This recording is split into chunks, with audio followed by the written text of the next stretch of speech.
More than a year ago, I visited Zabi community in Zaria local government area of Kaduna State, Nigeria. I was the only female in a group of volunteers, environmentalists, and community development enthusiasts. We were led by a friend and researcher working on clean cooking in grassroots communities. In this community, we collaborated with women to create awareness about biomass briquette production. And we also donated over 15 cook stoves to selected households. As a sufferer of allergic rhinitis and being prone to fainting in the sun, I knew it would be a long, long journey. So let's start from the very beginning. Hola people, what's up? My name is Becca, filming from Kaduna, Nigeria. Welcome to my channel.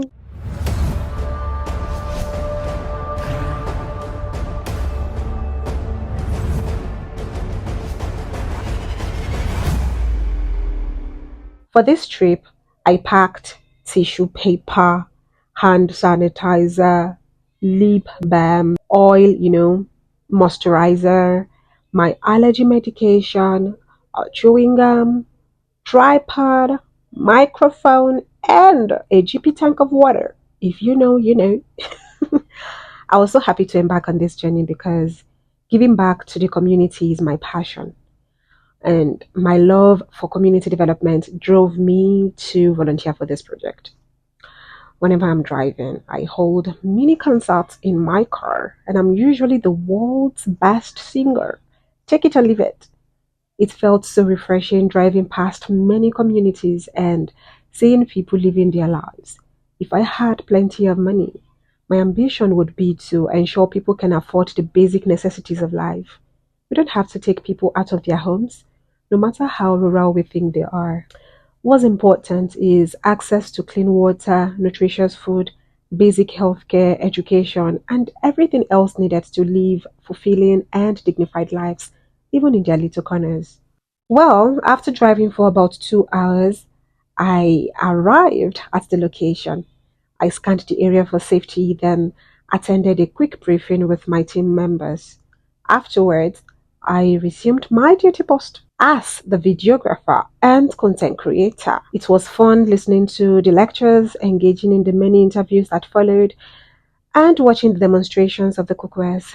It was so fascinating that I left my duty post for a minute to feel the material myself. We soon did the stove presentations and requested a group photograph.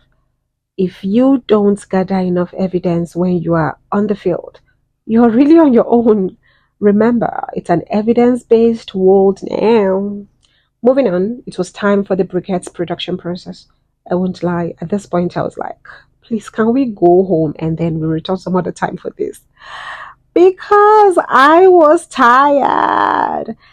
Instead, I followed them further into the community. First, we paid homage to the community head, reintroducing ourselves and explaining why we were there.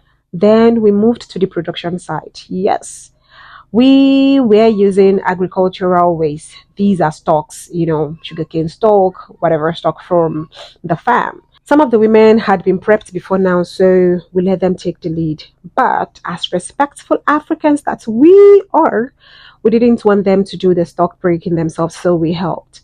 We got a drum, threw in the broken stocks, and our team lead even stepped on them to create space for more. These agricultural wastes need to be dry before you can use them. Just a point to note. At this point, I was feeling the sun on my head, but kept going. The community team lead stuffed the hole at the base of the drum as needed, then she lit the fire. The magic white smoke started coming out. Don't mind me, that's some way I love to call, we know to call that. You see, briquettes are compressed blocks made from various types of biomass, such as agricultural waste, like in this case, and sometimes you can even use sawdust. They are used as fuel for cooking and heating, same way you use your charcoal. Only that they burn more efficiently and they produce less smoke, and pollutants when you are using them, not this production process, and I will come to that shortly. This makes them a sustainable alternative for energy production, particularly in rural settings like this or in resource-limited settings. So back to the process. As soon as the smoke was gone and the fire surfaced, we threw in some more stalks until we were sure it had taken enough. So next we covered everything up and sealed it. We used wet sand, to ensure the drum wasn't compromised, which would let in air. We needed it to be airtight. The other essential part of the process was preparing the starch. This would be the binder.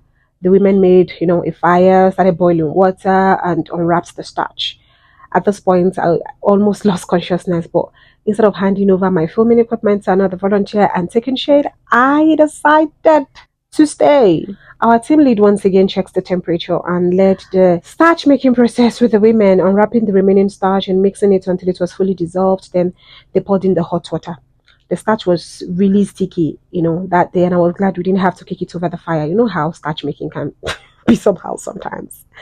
After about 20 to 30 minutes, when the drum was cool, it was opened to reveal the crispy stalks, only that these ones are not edible. The content was turned into a sack for further processing. Then we moved to a more comfortable location where one of the women crushed the content with a pestle. After a while, when we were sure of its consistency, the content was poured onto another sack, as you can see, and it was time to get to business. Pouring in the starch as a binder, two team members mixed the content while everyone watched. At this point, my allergy was triggered already, because I never packed a nose mask. I don't know who goes to a community having allergic rhinitis and won't pack a nose mask. Anyways, that's a discussion for another day, because sometimes I really take risks that I'm not supposed to. So I stood at a distant corner, just watching from afar while someone was helping me to record at this point. The mixing continued until the right consistency was achieved. The briquette tools were involved at this point. You pour some content into the tool, press it with a cover, and hit it with a hammer. Then you remove the cover and push out each briquette, which needs to dry under the sun or through a machine. For us, we just lay them bare out there, air drying and sun drying at the same time. Ultimately, briquettes are more environmentally friendly because they use farm waste instead of cutting down trees in the case of charcoal. However, we hope to use better technology next time to reduce smoke release into the environment during the production process. You can use the briquettes the same way you use charcoal, or even better in those sealed cookwares. Briquettes are more efficient as they don't burn out fast. Let me know in the comment section if you'll be trying this out. See you in my next video. Bye.